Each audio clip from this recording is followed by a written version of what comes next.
देखें जी, धांधली वो है जो नजर आए। धांधली का आगाज कैसे हो रहा है देखें। ये एक फुटेज आपको दिखाते हैं। और इस गाड़ी में सरकारी सामान जो है वो आया है।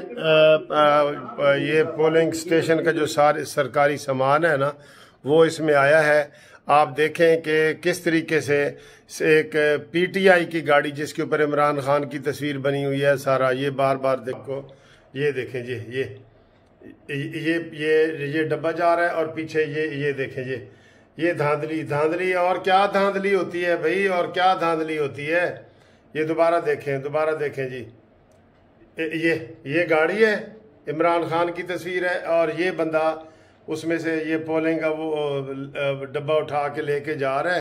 इस तरह के जो है ना इक्का दुक्का धांधली के बड़े वाक़यात हो रहे हैं और बहुत ज़्यादा रिपोर्टिंग हो रही है। उसमें अब तक दर्जनों दरख्वास्तें जो है ना दे दी गई हैं, जहाँ पे फायरिंग के वाक़यात हुए हैं, कैंप उखाड़े गए हैं और सारे ये वाक़यात ऐसे हो रहे हैं जो नून लीग के ख़िलाफ़ है या पीपल्स पार्टी के ख़िलाफ़ है। पीपल्स पार्टी का कैंप उखाड़ा गया है, नून लीग का गुजरावाला से कैंप उखाड़ा गया है, पीपल्स पार्टी के लोगों के ऊपर हमला हुआ है, नून लीग के लोगों के ऊपर हमला हुआ है। सरकारी ये जो गाड़ी आपको अभी मैंने दिखाई है वीडियो में, उस गाड़ी में जो पीटीआई का है, पीछे इमरान खान की तस्वीर लगी हुई है और उसमें वो जो बैलेट बॉक्स वगैरह है उसका वो डब्बा वो ला रहा है।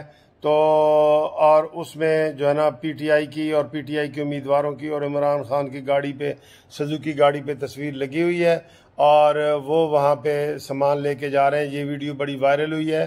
तो इस तरह की ये धांधलियाँ हो रही हैं। और फिर जो आपको बताया गया है कि फ़ौज के एक कारवान जो जा रहा था उसके ऊपर भी एक गाड़ी के ऊपर पीटीआई का झंडा लगा हुआ था।